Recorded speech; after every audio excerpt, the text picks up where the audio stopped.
nervous the truth when I had that. The following is for all of us who know Peter, love him, were hurt by him, and are taught by him. Reinhardt says, I believe in the immortality of the theater. It is the most joyous place to hide for all of those who have secretly placed their childhood in their pocket and run off and away with it, to play on until the end of their days.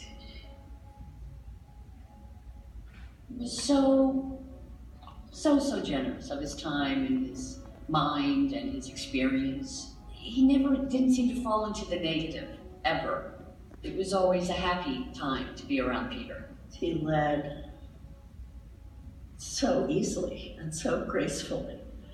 And we walked through some pretty difficult times in the theater, and he always was able to do it. He's energized by possibilities of differences. At 2 o'clock, he came and said, I have to talk to you. I said, what's wrong? I said, Peter, there's enough money here to make payroll for 3 weeks, and then we're out. I said, we're out. So I called the people who hired me. They said, oh, that's impossible. I said, no, it isn't. The bank said it was this. Peter taught me how to express myself in a better fashion. And I owe him a lot for that lesson. You know, in Chinese, when you come to the problem of saying thank you, you say, "Shei Shen Yi," Shei meaning thank you. You repeat the thank twice because in the context of China, thanking is the greatest thing that one person can do for another.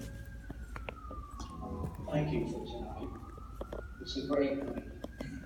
When you use the term honor, I would use a term integrity. I'm not sure if it's one of the 7 letters, but there's nobody who has a greater sense of integrity than Peter does. Peter is one of the most curious people I have ever met. He wants to know what you think. Most people want you to know what they think. I remember sitting in Peter's office for an interview, actually more of a conversation than an interview, over a peanut butter and jelly sandwich. This was on dark bread, as I recall. This was probably only about the 10,000th peanut butter sandwich that had been eaten in that office, but I didn't know that. I thought it was a great thing. I loved peanut butter as a kid. I thought, what a great place to work. This guy really gets it. He is passionate about the art, and he understands that theater is built on a firm foundation of many peanut butter and jelly sandwiches, or at least great fiscal stewardship. So after I left that interview, Peter asked me to write a letter. But what I mostly remember was that one entire page was devoted to the many peanut butter sandwiches I had eaten over the years, all the varieties. And I know to this day that that's why Peter gave me the job. The first thing that comes to mind with Peter is his, it really is his tea. I don't know what it was some sort of Chinese tea that I told him smelled like ham. He's got And sort of getting the checks. So that he could, have someone into his office and be a host and take care of them, and then get whatever he needed from them. So.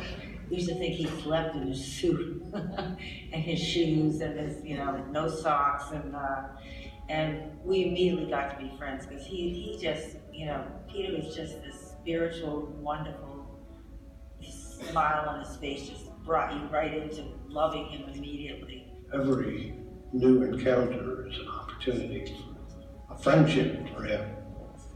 He's a loyal friend, a durable friend, as well as an instant friend. Peter was doing a cultivation of a woman who had started a nail polish company. And he came into the costume shop to ask around if we had ever heard of the company, if we had ever heard of his nail polish, if we ever heard of such a thing as crazy colored nails, which of course the shop had.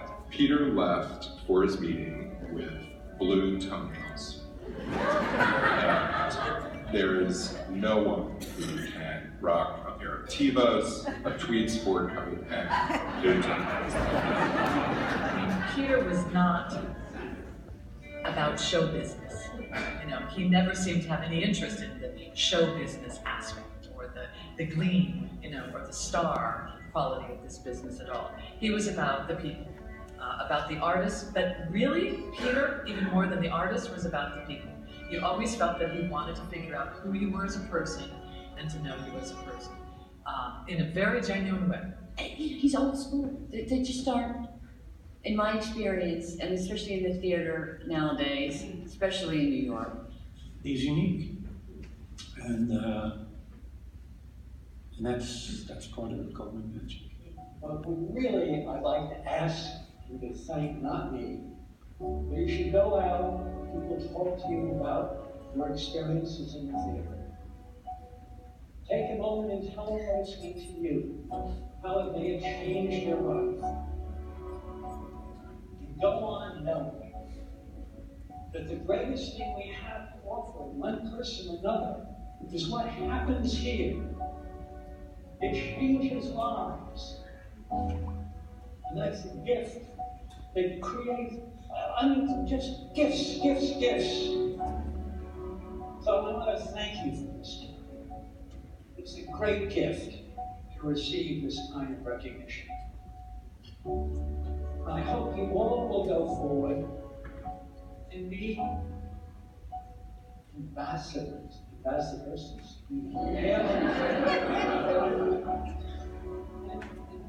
Talk about the theater. Talk about the theater where you just wound up, invigorated. You could see, I can make tomorrow happen. The sun will come out tomorrow. You got it? That's the key. May we all play on and keep attempting new voyages under the perpetually buoyant, immortal glow and example of Peter Coleman.